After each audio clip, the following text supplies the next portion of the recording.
ಹೋಗೋರಾದ್ರೆ ಹೋಗ್ಲಿ, ಕೂತ್ಕೊಳ್ಳೋರಾದ್ರೆ ಕೂತ್ಕೊಳ್ಳಿ.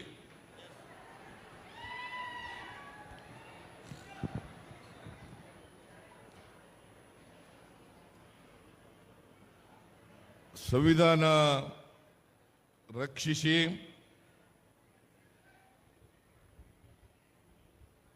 ಆಂದೋಲನ ಮತ್ತು ಕೇಂದ್ರ ಸರ್ಕಾರದ ತಪ್ಪು ಆರ್ಥಿಕ ನೀತಿಯಿಂದ ಬೆಲೆ ಏರಿಕೆ ಏನು ಈ ದೇಶದಲ್ಲಿ ಆಗ್ತಾ ಇದೆ, ಅವುಗಳನ್ನು ಪ್ರತಿಭಟಿಸಿ ಕಾಂಗ್ರೆಸ್ ಪಕ್ಷ ಈಗಾಗಲೇ ಬೆಂಗಳೂರಿನಲ್ಲಿ ಪ್ರತಿಭಟನೆಯನ್ನು ನಾವು ಮಾಡಿದೋ, ಇವತ್ತು ಬೆಳಗಾಂನಲ್ಲಿ ಪ್ರತಿಭಟನೆಯನ್ನು ಮಾಡ್ತಾ ಇದ್ದೀವಿ. ಬೆಲೆ ಏರಿಕೆ ವಿರುದ್ಧವಾಗಿ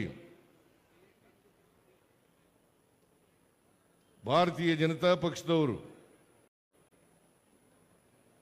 ಅವರ ತಪ್ಪುಗಳನ್ನು ಮುಚ್ಚಿಕೊಳ್ಳಿ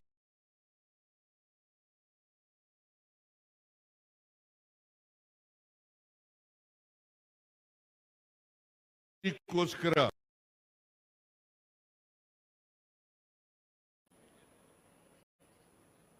ನಿಮಗೆಲ್ಲ ಗೊತ್ತಿದೆ, ಈ ದೇಶಕ್ಕೆ ಭಾರತೀಯ ಜನತಾ ಪಕ್ಷ ಅಧಿಕಾರಕ್ಕೆ ಬಂದು 11 ವರ್ಷಗಳು ಕಳೀತಾ ಇದ್ದಾವೆ.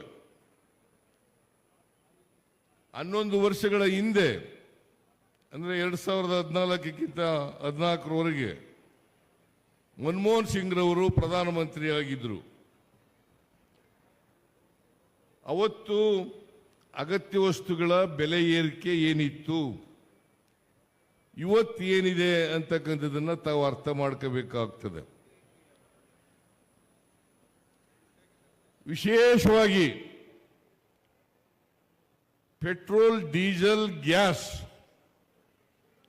ಇವುಗಳ ಬೆಲೆ ಅವತ್ತು ಎಷ್ಟಿತ್ತು, ಜೊತೆಗೆ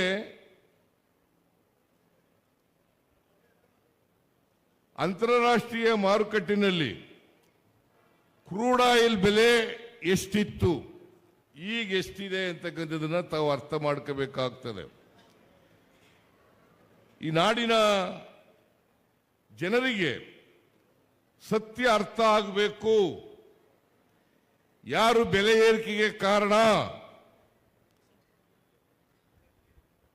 ಯಾರು ಇವತ್ತು ಜನರಿಗೆ ಟೋಪಿ ಹಾಕ್ತಕ್ಕಂಥ, ಮೋಸ ಮಾಡ್ತಕ್ಕಂಥ ಕೆಲಸವನ್ನ ಮಾಡ್ತಾ ಇದ್ದಾರೆ, ಇದು ಈ ನಾಡಿನ ಜನರಿಗೆ ಅರ್ಥ ಆಗಬೇಕಾಗ್ತದೆ. ಅದಕ್ಕೋಸ್ಕರ ಸತ್ಯವನ್ನ ತಿಳಿಸಲಿಕ್ಕೆ ಇವತ್ತು ಭಾರತೀಯ ಜನತಾ ಪಕ್ಷದವರು ಜಾತಿ ಹೆಸರಿನಲ್ಲಿ, ಧರ್ಮದ ಹೆಸರಿನಲ್ಲಿ ಹೇಗೆ ನಾಡನ್ನ ಛಿದ್ರ ಮಾಡ್ತಾ ಇದ್ದಾರೆ, ಸಮಾಜವನ್ನ ಛಿದ್ರ ಮಾಡ್ತಾ ಇದ್ದಾರೆ, ಅದನ್ನು ಕೂಡ ಜನರಿಗೆ ತಿಳಿಸಬೇಕು ಅನ್ನೋ ಕಾರಣಕ್ಕೋಸ್ಕರವಾಗಿ ಇವತ್ತು ಎಲ್ಲ ವಿಭಾಗ ಮಟ್ಟದಲ್ಲಿ ಮತ್ತೆ ದೊಡ್ಡ ದೊಡ್ಡ ಪಟ್ಟಣಗಳಲ್ಲಿ ನಾವು ಈ ಕಾರ್ಯಕ್ರಮವನ್ನು ಹಮ್ಮಿಕೊಂಡಿದ್ದೇವೆ. 1ನೇ ತಾರೀಕು ಹುಬ್ಬಳ್ಳಿನಲ್ಲಿ ಈ ಕಾರ್ಯಕ್ರಮ ನಡೀತಾ ಇದೆ, ಇವತ್ತು ಇಲ್ಲಿ ನಡೀತಾ ಇದೆ, ಮೊನ್ನೆ ಬೆಂಗಳೂರಿನಲ್ಲಿ ನಡೀತು. ಇದು ಯಾಕೆ ಮಾಡ್ತಾ ಇದ್ದೀವಿ ಅಂತಂದ್ರೆ, ಭಾರತೀಯ ಜನತಾ ಪಕ್ಷದವರು ಸುಳ್ಳು ಹೇಳ್ಕೊಂಡು ತಿರುಗಾಡ್ತಾ ಇದ್ದಾರೆ. ಅದರಿಂದ ಸತ್ಯವನ್ನ ಜನರಿಗೆ ತಿಳಿಸಬೇಕು ಅನ್ನೋ ಕಾರಣಕ್ಕೋಸ್ಕರ ನಿಮಗೆ ಒಂದೇ ಒಂದು ಉದಾಹರಣೆ ಹೇಳಬೇಕು ಅಂತಂದ್ರೆ, ಪೆಟ್ರೋಲ್, ಡೀಸೆಲ್ ಮತ್ತು ಗ್ಯಾಸ್ 2015ನೇ ಇಸ್ವಿನಲ್ಲಿ 49 ರೂಪಾಯಿ ಇತ್ತು, 49-50 ರೂಪಾಯಿ ಇತ್ತು ಡೀಸೆಲ್ ಬೆಲೆ. ಗ್ಯಾಸ್ ಬೆಲೆ 414 ರೂಪಾಯಿ ಇತ್ತು. ಪೆಟ್ರೋಲ್ ಬೆಲೆ 71 ರೂಪಾಯಿ ಇತ್ತು. ಇವತ್ತೆಷ್ಟಾಗಿದೆ ಹೇಳಿ ನೋಡೋಣ? ಕ್ರೂಡ್ ಆಯಿಲ್ ಬೆಲೆ ಮನಮೋಹನ್ ಸಿಂಗ್ರವರ ಕಾಲದಲ್ಲಿ $125 ಹೋಗಿತ್ತು. ಒಂದು ಬ್ಯಾರಲ್ ಕ್ರೂಡ್ ಆಯಿಲ್ ಬೆಲೆ $125 ಹೋಗಿತ್ತು. ಇವತ್ತು ಒಂದು ಬ್ಯಾರಲ್ ಕ್ರೂಡ್ ಆಯಿಲ್ ಬೆಲೆ $62 ಆಗಿದೆ. ಅಂದ್ರೆ ಸುಮಾರು ಅರ್ಧದಷ್ಟು ಕಡಿಮೆ ಆಯಿತು. ಅರ್ಧದಷ್ಟು ಪೆಟ್ರೋಲ್ ಕಡಿಮೆ ಆಗಿದೆಯಾ? ಡೀಸೆಲ್ ಕಡಿಮೆ ಆಗಿದೆಯಾ? ಗ್ಯಾಸ್ ಕಡಿಮೆ ಆಗಿದೆಯಾ? ಭಾರತೀಯ ಜನತಾ ಪಕ್ಷದ ನಿಮಗೇನಾದ್ರು ಮಾನ ಮರ್ಯಾದೆ ಏನಾದ್ರು ಕಿಂಚಿತ್ರಿದ್ರೆ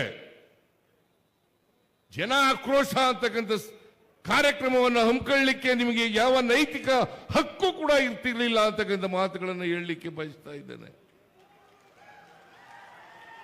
ನಾಚಿಕೆ ಆಗಬೇಕು ಅವರಿಗೆ. ಮಾನ ಮರ್ಯಾದೆ ಏನೂ ಇಲ್ಲ ಅವರಿಗೆ. ಬೆಲೆ ಏರಿಕೆಯನ್ನು ನೀವು ಯದ್ವಾ ತದ್ವಾ ಏರಿಸಿ ಇವತ್ತು ಅಗತ್ಯ ವಸ್ತುಗಳು ಬೆಲೆ ಏರಿಕೆ ಆಗ್ಬಿಟ್ಟಿದೆ. ಸಿದ್ದರಾಮಯ್ಯನವರ ಸರ್ಕಾರ ಬೆಲೆ ಎಲ್ಲ ಬೆಲೆಗಳನ್ನು ಏರಿಕೆ ಮಾಡಿಬಿಟ್ಟಿದೆ ಅಂತಕ್ಕಂಥ ಮಾತುಗಳನ್ನು ಹೇಳ್ತಿದ್ದೀರಿ. ಇದು ಸತ್ಯಕ್ಕೆ ದೂರವಾದಂತೆ. ಕೂತ್ಕೊಳ್ರಿ.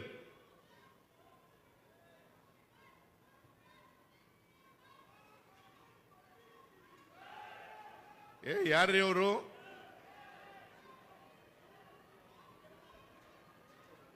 ಯಾರ್ರೀ ಅವರು?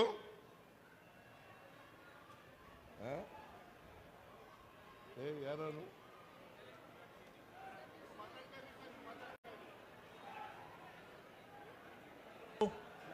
ದಯವಿಟ್ಟು ಎಲ್ಲರೂ ಕುಳಿತುಕೊಳ್ಳಿ. ದಯವಿಟ್ಟು ಪೊಲೀಸರು ಅದೇನು ನೋಡ್ಕೊಳ್ಳಿ. ದಯವಿಟ್ಟು ಎಲ್ಲರೂ ಕುಳಿತುಕೊಳ್ಳಿ. ಈ ಕಡೆ ಸನ್ಮಾನ್ಯ ಮುಖ್ಯಮಂತ್ರಿಗಳು ಮಾತನಾಡ್ತಿದ್ದಾರೆ. ದಯವಿಟ್ಟು ಈ ಕಡೆ ಎಲ್ಲರೂ ಕುಳಿತುಕೊಳ್ಳಿ. ಅಲ್ಲೇನಿಲ್ಲ, ನೋಡ್ತಾ ಇದ್ದಾರೆ. ಅದು ಕಾಂಗ್ರೆಸ್ ಪಕ್ಷಕ್ಕೆ, ಕಾಂಗ್ರೆಸ್ ಪಕ್ಷಕ್ಕೆ ಬೋಲೋ ಭಾರತ್ ಮಾತಾ ಕಿ. ಪೊಲೀಸ್ ಸನ್ಮಾನ್ಯ ಸಿದ್ದರಾಮಯ್ಯ ಸಾಹೇಬರಿಗೆ ಬರ ಇಲ್ಲಿ. ಯಾವನವನು ಲೇ?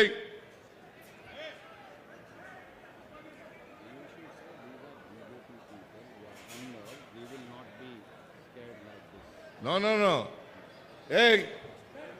ಬರ ಇಲ್ಲಿ.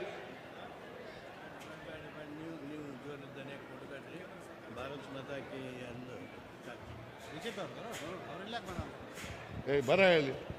ಯಾವನವನು SP? ಏನ್ ಮಾಡ್ತಾ ಇದ್ದೀರಿ ನೀವು? ಭ್ರಷ್ಟ ಕೇಂದ್ರ ಸರ್ಕಾರಕ್ಕೆ, ಭ್ರಷ್ಟ ಬಿಜೆಪಿ ಕೇಂದ್ರ ಸರ್ಕಾರಕ್ಕೆ, ಭ್ರಷ್ಟ ಬಿಜೆಪಿ ಕೇಂದ್ರ ಸರ್ಕಾರಕ್ಕೆ ಬೋಲೋ ಭಾರತ್ ಮಾತಾ ಕಿ ಜೈ. ಕಾಂಗ್ರೆಸ್ ಸಿದ್ದರಾಮಯ್ಯ ಸಾಹೇಬರಿಗೆ, DK ಶಿವಕುಮಾರ್ ಸಾಹೇಬರಿಗೆ, ಸತೀಶ್ ಜಾರಕಿಹೊಳಿ ಸಾಹೇಬರಿಗೆ ಬೋಲೋ ಭಾರತ್ ಮಾತಾ ಕಿ. ದುಷ್ಟ ಬಿಜೆಪಿ ಕೇಂದ್ರ ಸರ್ಕಾರಕ್ಕೆ. ದಯವಿಟ್ಟು ಎಲ್ಲರೂ ಶಾಂತ ರೀತಿಯಿಂದ ಕುಳಿತುಕೊಳ್ಳಿ. ಕುಳಿತುಕೊಳ್ಳ್ರಿ. ಎಲ್ಲರೂ ಕೂತ್ಕೊಳ್ಳಿ ಪ್ಲೀಸ್. ಕೂತ್ಕೊಳ್ರಿ. ಬಿಜೆಪಿಯವರು, RSS ನವರು ಎಲ್ಲ ಕಡೆ ಇದೇ ರೀತಿ ಶಾಂತಿಯನ್ನ ಕರಡ್ತಕ್ಕಂಥ ಕೆಲಸವನ್ನ ಮಾಡ್ತಾರೆ.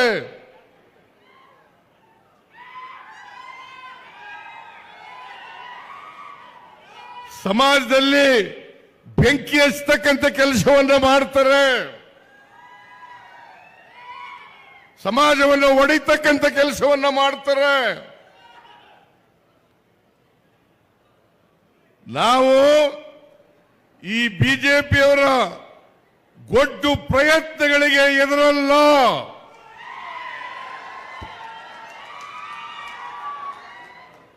ಇವರನ್ನ ಸಾರ್ವಜನಿಕವಾಗಿ ಎದುರಿಸ್ತಕ್ಕಂಥ ಶಕ್ತಿ ನಮಗಿದೆ ಅಂತಕ್ಕಂಥದನ್ನ ಅವರಿಗೆ ತಿಳಿಸಲಿಕ್ಕೆ ಬಯಸ್ತಾ ಇದ್ದೇನೆ. ನಮ್ಮ ಕಾರ್ಯಕರ್ತರಿಗೆ ನಾವು RSS ನವರನ್ನ ಬಿಜೆಪಿ ಅವರನ್ನ ನೋಡ್ಕೊಳ್ಳಿ ಅಂತ ಹೇಳಿದ್ರು ಸಾಕು. ಅವರು ಬಾಲ ಬಿಚ್ಚಲಿಕ್ಕೆ ಸಾಧ್ಯ ಇಲ್ಲ.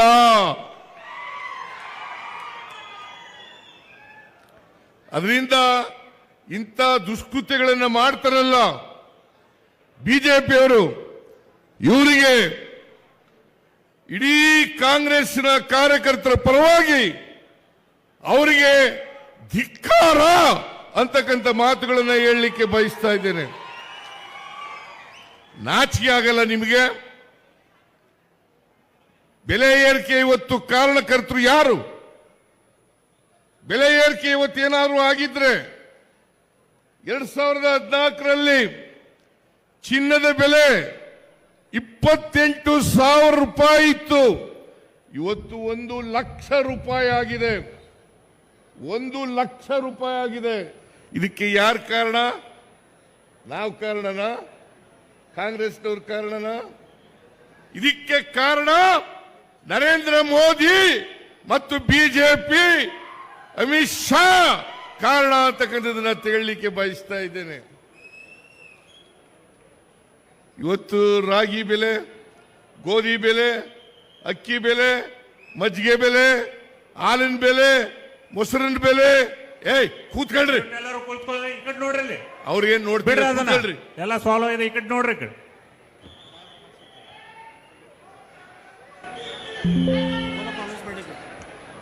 ಕಾಂಗ್ರೆಸ್ ಪಕ್ಷಕ್ಕೆ ದಯವಿಟ್ಟು ಎಲ್ಲರೂ ಈ ಕಡೆ ನೋಡಿ. ಕೂತ್ಕೊಳ್ರಿ, ಎಲ್ಲ ಕೂತ್ಕೊಳ್ರಿ ಪ್ಲೀಸ್. ಆ ಕಡೆ ಏನ್ ನೋಡಕ್ ಹೋಗ್ಬಿಡಿ, ಕೂತ್ಕೊಳ್ಳಿ. ಅವ್ರು ಯಾರೋ ಒಬ್ಬ ಬಂದಿದ್ದ ಹೋದ ಅವನು. ಬೋಲೋ ಸಿದ್ದರಾಮಯ್ಯ ಸಾಹೇಬ್ರಿಗೆ, ಸಿದ್ದರಾಮಯ್ಯ ಸಾಹೇಬ್ರಿಗೆ. ಜೈ ಕಾಂಗ್ರೆಸ್, ಜೈ ಜೈ ಕಾಂಗ್ರೆಸ್, ಜೈ ಬಾಪು, ಜೈ ಭೀಮ್, ಜೈ ಸಂವಿಧಾನ್. ನಾವ್ಯಾರು ಕೂಡ ಇದರಲ್ಲ. ಮತ್ತೆ ಈ ನಿಮ್ಮ ಕೇಂದ್ರ ಸರ್ಕಾರ ಬೆಲೆ ಏರಿಕೆಯನ್ನು ಮಾಡಿದೆ, ಅದರ ವಿರುದ್ಧ ಪ್ರತಿಭಟನೆಯನ್ನು ನಿಲ್ಲಿಸಲ್ಲ. ನಿಮಗೆ ನಾಚಿಕೆ ಆಗಬೇಕು. ಅಧಿಕಾರದಲ್ಲಿದ್ರಿ 4 ವರ್ಷಗಳ ಕಾಲ. 2023ರಲ್ಲಿ ನಡೆದಂತ ವಿಧಾನಸಭಾ ಚುನಾವಣೆಯಲ್ಲಿ ನೀವು ಏನು ಹಿಂಭಾಗಲಿಂದ ಅಧಿಕಾರಕ್ಕೆ ಬಂದಿದ್ರಿ?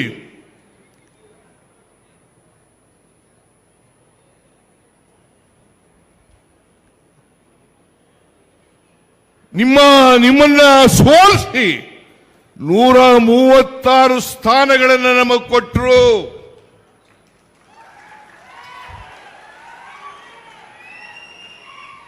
ಎರಡ್ 2028ರ ವಿಧಾನಸಭಾ ಚುನಾವಣೆಯಲ್ಲೂ ಕೂಡ ನಾವೇ ಗೆಲ್ತೀವೋ ಹೊರತು ಭಾರತೀಯ ಜನತಾ ಪಕ್ಷ ಯಾವತ್ತೂ ಕೂಡ ಗೆಲ್ಲಲಿಕ್ಕೆ ಸಾಧ್ಯ ಇಲ್ಲ. ನೀವು 2008, 2018, 2023 ಯಾವಾಗ ಜನರ ಆಶೀರ್ವಾದವನ್ನು ಪಡೆದು ಅಧಿಕಾರಕ್ಕೆ ಬಂದಿದ್ರಿ ಹೇಳಿ ನೋಡೋಣ. ಬಿಜೆಪಿಯವರು 2008ರಲ್ಲಿ ಸಂಪೂರ್ಣ ಬಹುಮತವನ್ನು ಪಡೆದಿರಲಿಲ್ಲ. 2013ರಲ್ಲಿ ಪಡೆಯಲಿಲ್ಲ, 2018ರಲ್ಲಿ ಪಡೆಯಲಿಲ್ಲ, 2023ರಲ್ಲಿ ಪಡೆಯಲಿಲ್ಲ. ನೀವು ಆಪರೇಷನ್ ಕಮಲದ ಮೂಲಕ ಅಧಿಕಾರಕ್ಕೆ ಬಂದು ಈ ದೇಶವನ್ನ ಹಾಳು ಮಾಡಿ, ಸಮಾಜವನ್ನ ಛಿದ್ರ ಮಾಡಿ, ದ್ವೇಷವನ್ನ ಹುಟ್ಟಾಕಿ, ನಿಮ್ಮ ಕೆಲಸ ಇದನ್ನು ಬಿಟ್ಟರೆ ಬೇರೆ ಏನ್ ಮಾಡಿದಿರಿ ನೀವು? ನೋಡೋಣ, ಹೇಳಿ ನೋಡೋಣ, ಏನ್ ಮಾಡಿದಿರಿ ನೀವು? ಭಾರತೀಯ ಜನತಾ ಪಕ್ಷ ಇದೆಯಲ್ಲ, ಸಮಾಜವನ್ನ ಒಟ್ಟುಗೂಡಿಸ್ತಕ್ಕಂಥ ಪಕ್ಷ ಅಲ್ಲ. ಸಮಾಜದಲ್ಲಿ ದ್ವೇಷವನ್ನು ಬಿತ್ತಿ ಸಮಾಜವನ್ನು ಒಡೆಯತಕ್ಕಂಥ ಪಕ್ಷ, ಬಡವರ ವಿರೋಧಿಗಳ ಪಕ್ಷ, ರೈತರ ವಿರೋಧಿಗಳ ಪಕ್ಷ, ಯುವಕರ ವಿರೋಧಿಗಳ ಪಕ್ಷ. ದಲಿತರ ವಿರೋಧಿಗಳ ಪಕ್ಷ, ಅಲ್ಪಸಂಖ್ಯಾತರ ವಿರೋಧಿಗಳ ಪಕ್ಷ. ನಾಚಿಕೆ ಆಗಲ್ಲ ನಿಮಗೆ? ನಾಚಿಕೆ ಆಗಲ್ಲ? ನಾವು ಪ್ರತಿಭಟನೆ ಮಾಡ್ತಕ್ಕಂಥ ಜಾಗಕ್ಕೆ ಬಂದು ಇಲ್ಲಿ ನೀವು ಸಭೆಯನ್ನು ಹಾಳು ಮಾಡ್ತಕ್ಕಂಥ ಪ್ರಯತ್ನವನ್ನು ಮಾಡಿದ್ರೆ ಇದಕ್ಕೆಲ್ಲ ನಮ್ಮ ಕಾರ್ಯಕರ್ತರು ಬಗ್ಗಲ್ಲ, ದಕ್ಕಲ್ಲ, ಎದರಲ್ಲ ಅಂತಕ್ಕಂಥ ಮಾತುಗಳನ್ನು ಹೇಳಲಿಕ್ಕೆ ಬಯಸ್ತಾ ಇದ್ದೇನೆ. ಈಗ ಅವ್ರ ಬಗ್ಗೆ ತಲೆ ಕೆಡಿಸ್ಕೊಳ್ಳೋದು ಬೇಡ. ನಾವು ಪ್ರತಿಭಟನೆಯನ್ನು ಮುಂದುವರಿಸೋಣ. ಕಾಂಗ್ರೆಸ್ ಪಕ್ಷ ಯಾವತ್ತೂ ಕೂಡ ಸಂವಿಧಾನವನ್ನು ರಕ್ಷಣೆ ಮಾಡತಕ್ಕಂಥ ಪಕ್ಷ. ಈ ದೇಶಕ್ಕೆ ಸ್ವಾತಂತ್ರ್ಯ ತಂದುಕೊಟ್ಟವರು ಯಾರು? ಬಿಜೆಪಿಯವರ, RSSನವರ, ಹಿಂದೂ ಮಹಾಸಭಾದವರ? ಕಾಂಗ್ರೆಸ್ಗೆ ಸ್ವಾತಂತ್ರ್ಯವನ್ನು ತಂದುಕೊಟ್ಟದ್ದು 1947ರಲ್ಲಿ ಮಹಾತ್ಮ ಗಾಂಧೀಜಿಯವರ ನೇತೃತ್ವದಲ್ಲಿ ನಡೆದಂತ ಹೋರಾಟದ ಫಲ. ಅದನ್ನು ಬಿಟ್ಟು ನೀವು RSSನವರು ಯಾವತ್ತಾದ್ರೂ ಬಿಜೆಪಿಯವರು ಯಾವತ್ತಾದ್ರೂ ಕೂಡ ಜನಸಂಘದವರು ಯಾವತ್ತಾದ್ರೂ ಕೂಡ ಸ್ವಾತಂತ್ರ್ಯ ಹೋರಾಟದಲ್ಲಿ ಭಾಗಿಯಾಗಿದ್ರ? ಒಬ್ಬನ ತೋರಿಸಿ ನೋಡೋಣ.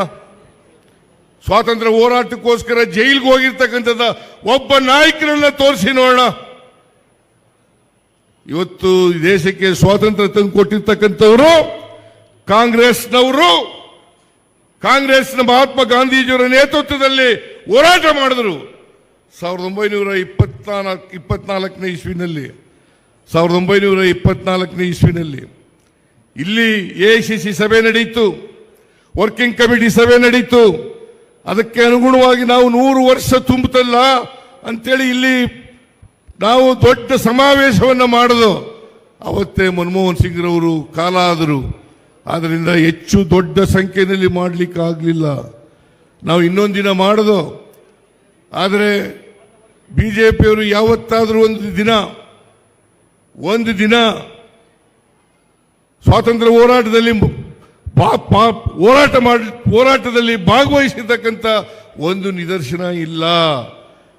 ಬಹಳ ದೇಶ ಪ್ರೇಮದ ಬಗ್ಗೆ ಮಾತಾಡ್ತಾರೆ, ದೇಶ ಪ್ರೇಮದ ಬಗ್ಗೆ ಮಾತಾಡ್ತಾರೆ, ಸುಳ್ಳು ಹೇಳೋದು. ಮೊನ್ನೆ ಈಗ 3 ಜನ ಮಂಜುನಾಥ್ ರಾವ್, ಆಮೇಲೆ ಇನ್ನಿಬ್ರು ಯಾರು, ಭರತ್ ಭೂಷಣ್, ಇನ್ನೊಬ್ರು ಮಧುಸೂದನ್ ರಾವ್. ಇವರು 3 ಜನ ಕರ್ನಾಟಕದವರು. ಇವರನ್ನ ಉಗ್ರರು ಕೊಲೆ ಮಾಡಿದ್ರು.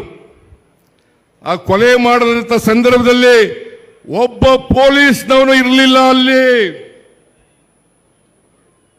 ಒಬ್ಬ ಇಂಡಿಯನ್ ಆರ್ಮಿಯವರು ಇರಲಿಲ್ಲ.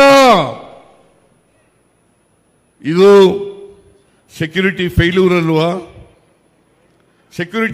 ಅಲ್ವಾ?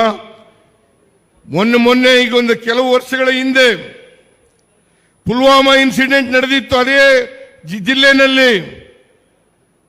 ನಿಮ್ಮ ಇಂಟೆಲಿಜೆನ್ಸ್ ಏನ್ ಮಾಡ್ತಾ ಇತ್ತು? ಸೆಕ್ಯೂರಿಟಿ ಏನ್ ಮಾಡ್ತಾ ಇತ್ತು? ಒಬ್ಬ ಪೊಲೀಸ್ನವನಿರಲಿಲ್ಲ, ಒಬ್ಬ ಮಿಲಿಟರಿಯವನಿರಲಿಲ್ಲ. ಪಾಪ 26 ಜನ ಅಮಾಯಕರು ಪ್ರಾಣ ತೆತ್ತರು.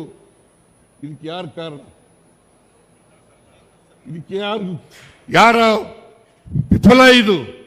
ಇದಕ್ಕೆ ನರೇಂದ್ರ ಮೋದಿಯವರ ವಿಫಲತೆ ಅಲ್ವಾ?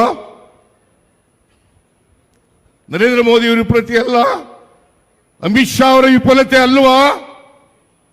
ಇದನ್ನು ಕೇಳಿದ್ರೆ ಅದನ್ನು ಮುಚ್ಕೊಳ್ಳಿಕ್ಕೋಸ್ಕರವಾಗಿ ಸಿದ್ದರಾಮಯ್ಯನವರು ಯುದ್ಧ ಬೇಡ ಅಂತಂದ್ರು ಪಾಕಿಸ್ತಾನದವ್ರ ಪರವಾಗಿ ಅಂತ ಅಪಪ್ರಚಾರ ಮಾಡಿಸ್ತೀರಾ? ಪಾಕಿಸ್ತಾನದವ್ರ ವಿರುದ್ಧ ಯುದ್ಧ ಮಾಡಬೇಡಿ ಅಂತ ನಾನು ಹೇಳಿದೆ. ನನ್ನನ್ನು ಪ್ರೆಸ್ನವ್ರು ಕೇಳಿದ್ರು, ಮೈಸೂರಿನಲ್ಲಿ ಯುದ್ಧದ ಅಗತ್ಯತೆ ಇತ್ತಾ? ನಾನು ಹೇಳಿದೆ ಈಗ ಅಗತ್ಯ ಇಲ್ಲ ಅಂತ ಹೇಳಿದೆ. ಈಗ ಅಗತ್ಯ ಇಲ್ಲ ಅಂತ ಹೇಳಿದೆ. ಅನಿವಾರ್ಯ ಆದರೆ ಯುದ್ಧವನ್ನ ಮಾಡೇಬೇಕಾಗ್ತದೆ. ದೇಶದ ಅಖಂಡತೆಗೆ, ಸಾರ್ವಭೌಮತೆಗೆ, ದೇಶವನ್ನು ರಕ್ಷಣೆ ಮಾಡ್ತಕ್ಕಂಥ ಸಮಯ ಬಂದರೆ ಯುದ್ಧಕ್ಕೆ ನಾವು ಸದಾ ಸಿದ್ಧರಿದ್ದೇವೆ. ಭಯೋತ್ಪಾದಕರನ್ನ ಬೇರ್ ಸಹಿತ ಕಿತ್ತಾಕದ್ರ ಬಿಡ್ಲು ಅವರನ್ನು ಬೆಳಿಲಿಕ್ಕೆ ಬಿಟ್ಟು ನೀವು ಸೆಕ್ಯೂರಿಟಿಯನ್ನ, ಭದ್ರತೆಯನ್ನ ಎಲ್ರಿಗೂ ಕೊಡದು ಬಿಟ್ಟು ಇವತ್ತು ಅದನ್ನು ಮುಚ್ಕೊಳ್ಳಿಕ್ಕೋಸ್ಕರ, ನಿಮ್ಮ ವೈಫಲ್ಯವನ್ನು ಮುಚ್ಕೊಳ್ಳಿಕ್ಕೋಸ್ಕರವಾಗಿ ನನ್ನ ಮೇಲೆ ಗೂಬೆ ಕುಳಿಸ್ತಕ್ಕಂಥ ಪ್ರಯತ್ನವನ್ನ ಬಿಜೆಪಿಯವರು ಮಾಡ್ತಾ ಇದ್ದಾರೆ. ಅದಕ್ಕೆ ಕೆಲವು ಎಲೆಕ್ಟ್ರಾನಿಕ್ ಮೀಡಿಯಾಗಳು ಸಹಾಯ ಮಾಡ್ತಾ ಇದ್ದಾವೆ. ನಾನು ಹೇಳಿದ್ದೇ ಒಂದು, ತೋರಿಸಿದ್ದೇ ಒಂದು, ಜನಗಳ ಮುಂದೆ ಇಟ್ಟಿದ್ದೇ ಒಂದು. ಇದನ್ನೆಲ್ಲ ಮಾಡಬಾರದು. ನಾವು ಯಾವತ್ತೂ ಕೂಡ ದೇಶದ ರಕ್ಷಣೆ, ದೇಶದ ಅಖಂಡತೆ, ದೇಶದ ಸಾರ್ವಭೌಮತೆ ಇದಕ್ಕೆ ಧಕ್ಕೆ ಬರಲಿಕ್ಕೆ ಬಿಡಲ್ಲ. ಈ ದೇಶವನ್ನ ಸ್ವಾತಂತ್ರ್ಯಗೊಳಿಸಿದವರು ನಾವು. ಕಾಂಗ್ರೆಸ್ ಬ್ರಿಟಿಷ್ನವರನ್ನು ಹೊರಡಿಸಿ, ಇದು ಬಲವಂತದವರ ಯಾರು ಶ್ರೀಮಂತರಿದ್ದಾರೆ ಅವರು ಹೋರಾಟದ ಫಲವಾಗಿ ನಾವು ಈ ದೇಶಕ್ಕೆ ಸ್ವಾತಂತ್ರ್ಯ ಬಂದಿರತಕ್ಕಂಥದ್ದಲ್ಲ. ಈ ದೇಶದ ಬಡವರು, ದಲಿತರು, ಹಿಂದುಳಿದವರು, ಅಲ್ಪಸಂಖ್ಯಾತರು, ಎಲ್ಲ ಧರ್ಮದ ಜನ ಹೋರಾಟ ಮಾಡಿ ದೇಶಕ್ಕೆ ಸ್ವಾತಂತ್ರ್ಯವನ್ನು ತಂದಿರತಕ್ಕಂಥದ್ದು. ನಾನು ಕೇಳ್ತೀನಿ, ನಿಮಗೆ ನಾಚಿಕೆ ಆಗಲ್ಲ? ನಿಮಗೆ ಸ್ವಾತಂತ್ರ್ಯ ಬಂದ ಮೇಲೆ 52 ವರ್ಷಗಳ ಕಾಲ ಇವರು RSS ಕಚೇರಿನಲ್ಲಿ ಭಾರತದ ಧ್ವಜ ಹಾರಿಸಿರಲಿಲ್ಲ. 52 ವರ್ಷಗಳ ಕಾಲ ಭಾರತದ ಧ್ವಜ ಹಾರಿಸಿರಲಿಲ್ಲ. ನಾಚಿಕೆ ಆಗಲ್ಲ ನಿಮಗೆ ದೇಶದ ಬಗ್ಗೆ ಮಾತಾಡೋಕ್ಕೆ? ಮಾನ ಮರ್ಯಾದೆ ಏನಾದ್ರು ಇದೆಯಾ ನಿಮಗೆ? 52 ವರ್ಷಗಳ ಕಾಲ ಬಿಜೆಪಿ ಕಚೇರಿನಲ್ಲಿ ಭಾರತದ ಧ್ವಜವನ್ನು ಆರಿಸಿರಲಿಲ್ಲ. ನಿಮಗೆ ನಾಚಿಕೆ ಆಗಲ್ಲ? ನಾವು 4 ರೂಪಾಯಿ ಹಾಲಿನ ಬೆಲೆ ಏರಿಸಿದ್ರೆ ಅದನ್ನು ನೇರವಾಗಿ ನಮ್ಮ ಸರ್ಕಾರಕ್ಕೆ ಏನು ಬರಲ್ಲ. ಅದು ರೈತರಿಗೆ ಕೊಡ್ತಕ್ಕಂಥ ಬೆಲೆ, ರೈತರಿಗೆ ವರ್ಗಾವಣೆ ಮಾಡ್ತಕ್ಕಂಥ ಹಣ ಅದು. ಅಷ್ಟಾದರೂ ಕೂಡ ಬೇರೆ ರಾಜ್ಯಗಳು, ಪಕ್ಕದ ರಾಜ್ಯಗಳಿದ್ದಾವಲ್ಲ, ಆಂಧ್ರ ಪ್ರದೇಶ್, ತೆಲಂಗಾಣ, ಮಹಾರಾಷ್ಟ್ರ, ತಮಿಳುನಾಡು, ಕೇರಳ, ಆ ರಾಜ್ಯಗಳಿಗಿಂತ ಕಡಿಮೆ ಇದೆ ಹಾಲಿನ ಬೆಲೆ, ಮಾರಾಟದ ಬೆಲೆ ಬೆಲೆ ಕಡಿಮೆ ಇದೆ. ಬಸ್ಸಿನ ದರ ಆ ರಾಜ್ಯಗಳಿಗಿಂತ ಕಡಿಮೆ ಇದೆ. ನಾವು ಪೆಟ್ರೋಲ್, ಡೀಸೆಲ್ ಬೆಲೆ, ಪೆಟ್ರೋಲ್ ಬೆಲೆ ಆ ರಾಜ್ಯಗಳಿಗಿಂತ ಕಡಿಮೆ ಇದೆ. ಕರ್ನಾಟಕದಲ್ಲಿ ಇರ್ತಕ್ಕಂಥದ್ದು ಡೀಸೆಲ್ ಬೆಲೆ ಇರ್ಬೋದು, ಪೆಟ್ರೋಲ್ ಬೆಲೆ ಇರ್ಬೋದು. ಇವತ್ತು ಎಷ್ಟಿದೆ ಪೆಟ್ರೋಲ್ ಬೆಲೆ? 91 ರೂಪಾಯಿ ಅಲ್ಲ, ಡೀಸೆಲ್ ಬೆಲೆ 91 ರೂಪಾಯಿ 4 ಪೈಸೆ. ಸ್ವಾತಂತ್ರ್ಯ ಇವರು ನರೇಂದ್ರ ಮೋದಿ ಬಂದಾಗ ಎಷ್ಟಿತ್ತು? 49 ರೂಪಾಯಿ ಇತ್ತು. ಇವತ್ತು ಎಷ್ಟಾಗಿದೆ? 91 ರೂಪಾಯಿ 4 ಪೈಸೆ. ಯಾರ ಕಾರಣ ಇದಕ್ಕೆ? ಪೆಟ್ರೋಲ್ ಬೆಲೆ 70 ರೂಪಾಯಿ 71 ರೂಪಾಯಿ ಇತ್ತು, ಇವತ್ತು 102 ರೂಪಾಯಿ ಇದೆ. ಯಾರ ಕಾರಣ ಇದಕ್ಕೆ? ಯಾರ ಜವಾಬ್ದಾರಿ ಇದಕ್ಕೆ? ಡೀಸೆಲ್ ಬೆಲೆ 414 ರೂಪಾಯಿ ಇತ್ತು. ಒಂದು ಹಂತದಲ್ಲಿ 2016ರಲ್ಲಿ 1,000 ರೂಪಾಯಿಗಿಂತ ಜಾಸ್ತಿ ಹೋಗಿತ್ತು. ಇವತ್ತು 855 ರೂಪಾಯಿ ಇದೆ. ಯಾರ ಕಾರಣ ಇದಕ್ಕೆ? ಯಾರ ಕಾರಣ? ಅಗತ್ಯ ವಸ್ತುಗಳು ಇವತ್ತು ಎಲ್ಲ ಏರ್ಬೇಕಾದ್ರೆ ಮಿಸ್ಟರ್ ನರೇಂದ್ರ ಮೋದಿ ಕಾರಣ, ಅವರ ಸರ್ಕಾರ ಕಾರಣ. 11 ವರ್ಷಗಳಲ್ಲಿ ಈ ಬೆಲೆ ಎಲ್ಲ ಏರಿಕೆಯಾಗಿದೆಯಲ್ಲ, ಜನರ ಮೇಲೆ ಬರೆ ಹಾಕಿದಿರಲ್ಲ. ಮನಮೋಹನ್ ಸಿಂಗ್ನವ್ರ ಕಾಲದಲ್ಲಿ ಕಾರ್ಪೊರೇಟ್ ಟ್ಯಾಕ್ಸ್ 30% ಇತ್ತು, ಇವತ್ತು 22% ಇದೆ. 8% ಕಡಿಮೆ ಆಯಿತು. ಯಾಕೆ ಕಡಿಮೆ ಆಯಿತು? ಕಾರ್ಪೊರೇಟ್ ಬಾಡಿಗಳಿದಾವಲ್ಲ, ಕಾರ್ಪೊರೇಟ್ ಸಂಸ್ಥೆಗಳು, ಅವುಗಳ ಮೇಲಿನ ತೆರಿಗೆ ಮನಮೋಹನ್ ಸಿಂಗ್ನಿದ್ದಾಗ 30% ಇತ್ತು. ಈಗ 22%, 8% ಕಡಿಮೆ ಆಯಿತು. ಅವ್ರ ಬೆಲೆ ಕಡಿಮೆ ಮಾಡ್ತೀರಿ, ಅವ್ರ ಮೇಲೆ ತೆರಿಗೆಯನ್ನು ಕಡಿಮೆ ಮಾಡ್ತೀರಿ, ಕಾರ್ಪೊರೇಟ್ ಬಾಡಿಗಳ ಮೇಲೆ. ಬಡವರ ಮೇಲೆ ತೆರಿಗೆಯನ್ನು ಹೆಚ್ಚು ಮಾಡ್ತೀರಿ, ಪೆಟ್ರೋಲ್ ಡೀಸೆಲ್ ಮೇಲೆ ಜಾಸ್ತಿ ಮಾಡ್ತೀರಿ, ಗ್ಯಾಸ್ ಬೆಲೆ ಜಾಸ್ತಿ ಮಾಡ್ತೀರಿ. ನಾಚಿಕೆ ಆಗಲ್ಲ ನಿಮಗೆ? ನಾವು ಸುಮ್ಮನೆ ಕೂರಲ್ಲ, ಹೋರಾಟ ಪ್ರತಿಭಟನೆ ಮಾಡೋದು ಹೊಸದಲ್ಲ ಕಾಂಗ್ರೆಸ್ಸಿಗೆ. ನೀವು ಅರ್ಥ ಮಾಡ್ಕೋಬೇಕಾಗ್ತದೆ. ನೀವು ಶ್ರೀಮಂತರ ಪರವಾಗಿರ್ತಕ್ಕಂಥವ್ರು, ಕಾರ್ಪೊರೇಟ್ ಬಾಡಿಗಳ ಪರವಾಗಿರ್ತಕ್ಕಂಥವ್ರು, ಇಂಡಸ್ಟ್ರಿಯಲಿಸ್ಟ್ಗಳ ಪರವಾಗಿರ್ತಕ್ಕಂಥವ್ರು, ಇವರು ನಮಗೆ ಪಾಠಗಳು ಕೊಡಬೇಕಾಗಿಲ್ಲ. ನಾವು 2003ರಿಂದ 2018ರವರೆಗಿರುವಾಗ ಅನೇಕ ಕಾರ್ಯಕ್ರಮಗಳನ್ನು ಬಡವರ ಪರವಾಗಿ ಮಾಡೋದು. ಇಂದಿರಾ ಕ್ಯಾಂಟೀನ್ ಏನಾಗಿತ್ತು? ಕೃಷಿ ಭಾಗ್ಯ ಕಾರ್ಯಕ್ರಮ ಏನಾಗಿತ್ತು ನಿಮ್ಮ ಕಾಲದಲ್ಲಿ? ಏನಾಗಿತ್ತು ನಿಮ್ಮ ಕಾಲದಲ್ಲಿ? ಇಂದಿರಾ ಕ್ಯಾಂಟೀನ್ ಏನಾಗಿತ್ತು? ಇವತ್ತು 5 ಗ್ಯಾರಂಟಿ ಯೋಜನೆಗಳನ್ನ ನಾವು ಚುನಾವಣಾ ಸಂದರ್ಭದಲ್ಲಿ ಮಾತು ಕೊಟ್ಟಿದ್ದು. 5 ಗ್ಯಾರಂಟಿ ಯೋಜನೆಗಳನ್ನು ಸರ್ಕಾರಕ್ಕೆ ಬಂದ ತಕ್ಷಣ ಜಾರಿ ಮಾಡ್ತೀವಿ ಅಂತೇಳಿ ಮೇನಲ್ಲಿ ನಾವು ಅಧಿಕಾರಕ್ಕೆ ಬಂದು, ಜೂನ್ನಲ್ಲಿ ಶಕ್ತಿ ಯೋಜನೆ ಜಾರಿಯಾಯಿತು, ಜುಲೈನಲ್ಲಿ ಅನ್ನಭಾಗ್ಯ ಗೃಹ ಜ್ಯೋತಿ ಕಾರ್ಯಕ್ರಮ ಜಾರಿಯಾಯಿತು, ಆಗಸ್ಟ್ನಲ್ಲಿ ಗೃಹಲಕ್ಷ್ಮಿ ಕಾರ್ಯಕ್ರಮ ಜಾರಿಯಾಯಿತು, ಜನವರಿನಲ್ಲಿ ಯುವ ನಿಧಿ ಕಾರ್ಯಕ್ರಮ ಜಾರಿಯಾಯಿತು. ಒಂದೇ ವರ್ಷದೊಳಗಡೆ ಎಲ್ಲ ಗ್ಯಾರಂಟಿ ಯೋಜನೆಗಳನ್ನು ಕೂಡ ಜಾರಿ ಮಾಡಿದ್ದೀವಿ. ಇವತ್ತೇನಾದರೂ ನುಡಿದಂತೆ ನಡೆದಿರ್ತಕ್ಕಂಥ ಸರ್ಕಾರ ಕರ್ನಾಟಕದಲ್ಲಿ ಇದ್ರೆ ಅದು ಕಾಂಗ್ರೆಸ್ ಪಕ್ಷ ಮಾತ್ರ. ನುಡಿದಂತೆ ನಡೆದಿರ್ತಕ್ಕಂಥ ಪಕ್ಷ ಕಾಂಗ್ರೆಸ್ ಪಕ್ಷ.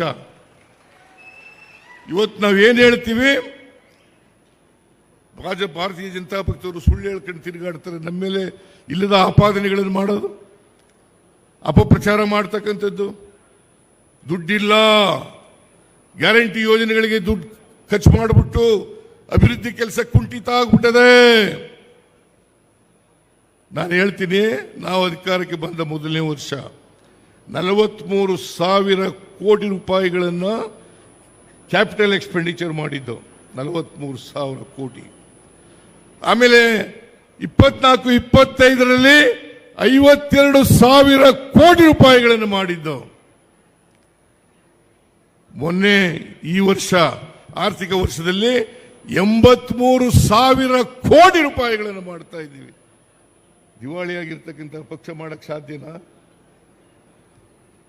ಪಾಪರಾಗಿರ್ತಕ್ಕಂಥ ಸರ್ಕಾರ ಮಾಡ್ಲಿಕ್ಕೆ ಸಾಧ್ಯನಾ? ಇವತ್ತು 2 ವರ್ಷದಲ್ಲಿ ಗ್ಯಾರಂಟಿ ಯೋಜನೆಗಳಿಗೆ 23, 24, 25ರಲ್ಲಿ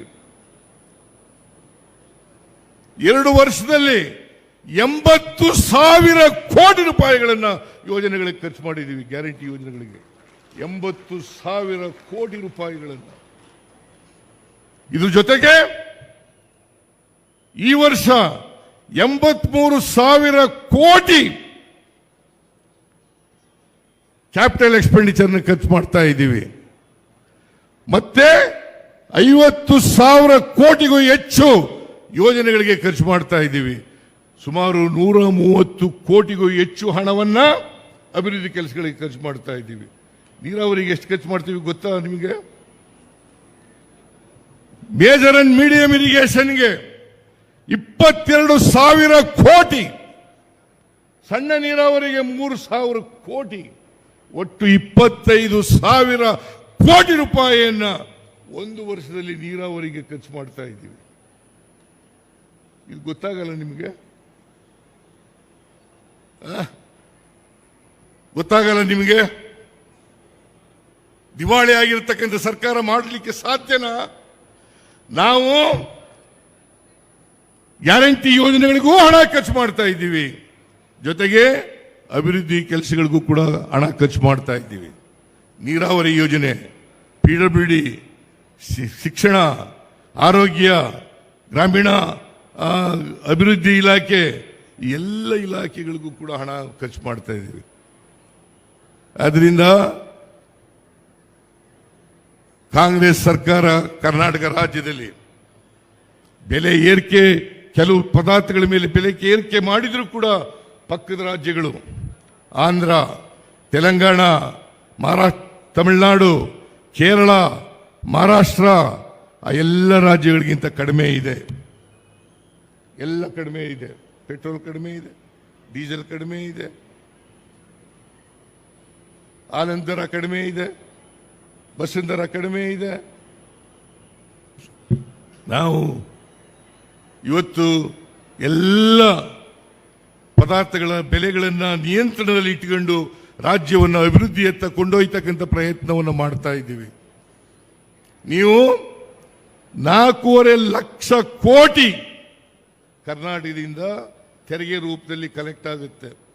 4.5 ಲಕ್ಷ ಕೋಟಿ ನಮಗೆ ವಾಪಸ್ ಬರೋದು ಎಷ್ಟಪ್ಪ ಅಂತಂದ್ರೆ ಕೇಂದ್ರದಿಂದ ಬರೀ 60,000 ಕೋಟಿ ರೂಪಾಯಿ. 4.5 ಲಕ್ಷ ರೂಪಾಯಿ ನಾವು ಕೊಡ್ತೀವಿ, ಬರೀ 60,000 ಕೋಟಿ ರೂಪಾಯಿ ಮಾತ್ರ ವಾಪಸ್ ಬರ್ತದೆ. ಇದು ನ್ಯಾಯನಾ? ಇದನ್ನು ಕೇಳಿದ್ರೆ ಸಿದ್ದರಾಮಯ್ಯ ಮೇಲೆ ಪ್ರತಿಭಟನೆ ಮಾಡ್ತೀರಾ? ನಿಮ್ಮ ಪ್ರತಿಭಟನೆಗೆಲ್ಲ, ನಿಮ್ಮ ಗೊಡ್ಡು ಬೆದರಿಕೆಗಳಿಗೆಲ್ಲ, ನಿಮ್ಮ ಅಪಪ್ರಚಾರಕ್ಕೆಲ್ಲ, ನಿಮ್ಮ ತಪ್ಪು ಆಪಾದನೆಗಳಿಗೆಲ್ಲ ಎದುರವನಲ್ಲ ಈ ಸಿದ್ದರಾಮಯ್ಯ.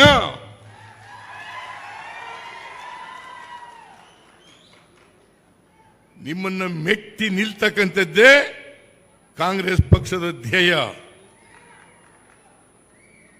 ನೀವು ಸಂವಿಧಾನವನ್ನು ಹಾಳು ಮಾಡಕ್ಕೆ ಕೊಟ್ಟಿದ್ದೀರಿ. ಸಂವಿಧಾನವನ್ನು ರಕ್ಷಣೆ ಮಾಡತಕ್ಕಂಥದ್ದು ನಮ್ಮ ಕರ್ತವ್ಯ, ನಮ್ಮ ಜವಾಬ್ದಾರಿ. ಸಂವಿಧಾನವನ್ನು ರಕ್ಷಣೆ ಮಾಡಿದ್ರೆ ಸಂವಿಧಾನ ನಮ್ಮನ್ನು ರಕ್ಷಣೆ ಮಾಡ್ತದೆ. ಇವತ್ತು ನರೇಂದ್ರ ಮೋದಿ ಅವರು ಪ್ರಧಾನಮಂತ್ರಿ ಆಗಿರೋದು ಯಾವ ಸಂವಿಧಾನದಿಂದ? ಇದೇ ಸಂವಿಧಾನದಿಂದ ಅಲ್ಲ. ನಾನು ಮುಖ್ಯಮಂತ್ರಿ ಆಗಿರ್ತಕ್ಕಂಥದ್ದು ಯಾವ ಸಂವಿಧಾನದಿಂದ? ಬಾಬಾ ಸಾಹೇಬ್ ಅಂಬೇಡ್ಕರ್ ಅವರು ಕೊಟ್ಟಿರ್ತಕ್ಕಂಥ ಸಂವಿಧಾನದಲ್ಲ.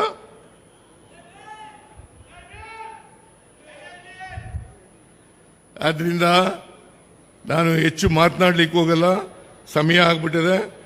ದಯಮಾಡಿ ನೀವೆಲ್ಲರೂ ಕೂಡ ಕೇಂದ್ರ ಸರ್ಕಾರ ಬೆಲೆ ಏರಿಕೆ ಇವತ್ತು ಏನಾದ್ರು ಆಗಿದ್ರೆ, ಚಿನ್ನ ಆಗಿದ್ರೆ, ಬೆಳ್ಳಿ ಆಗಿದ್ರೆ, ಗೊಬ್ಬರ ಆಗಿದ್ರೆ, ಆಹಾರ ಪದಾರ್ಥಗಳಾಗಿದ್ರೆ, ಇವೆಲ್ಲಕ್ಕೂ ಕಾರಣ ಕೇಂದ್ರ ಸರ್ಕಾರ ಅಂತಕ್ಕಂಥದ್ದನ್ನು ನಾವು ಅರ್ಥ ಮಾಡ್ಕೋಬೇಕಾಗ್ತದೆ. ಮುಂದಿನ ದಿನಗಳಲ್ಲಿ ನಮ್ಮ ಕಾರ್ಯಕರ್ತರು ಅವರ ಅನ್ಯಾಯದ ವಿರುದ್ಧ ಪ್ರತಿಭಟಿಸ್ತಕ್ಕಂಥ ಮನೋಭಾವವನ್ನು ಬೆಳೆಸಿಕೊಳ್ಳಬೇಕು ಅಂತಕ್ಕಂಥ ಮಾತುಗಳನ್ನು ಹೇಳಿ ನಿಮಗೆಲ್ಲ ನಮಸ್ಕಾರ ಮಾಡಿ ನನ್ನ ಮಾತುಗಳನ್ನು ಮುಗಿಸ್ತೇನೆ. ಜೈ ಹಿಂದ್, ಜೈ ಕರ್ನಾಟಕ. ಧನ್ಯವಾದಗಳು ಸನ್ಮಾನ್ಯ ಮುಖ್ಯಮಂತ್ರಿಗಳಿಗೆ.